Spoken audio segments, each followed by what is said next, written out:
don Allah muna roƙo ya ji tausayinmu ya zo ya mana masallacin nan.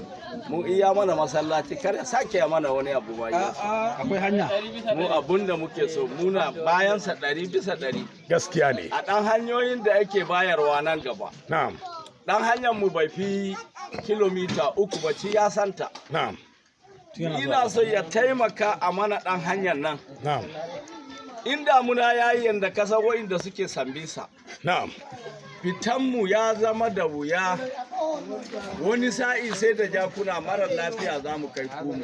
Gaskiya ne. Shine muke kokari Allah dai ya tabbatar da wannan roƙon namu. Shi Usman Bello Kumo jagoranmu ya ji tausayinmu ya mana. Gaskiya ne. Assalamu alaikum. Ku tafa masa place. Wannan tafin bai yi ba.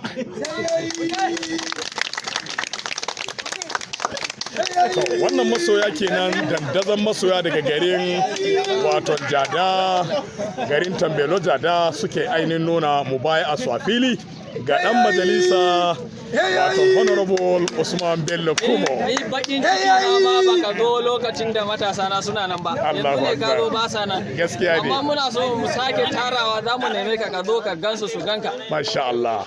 Godiya muke.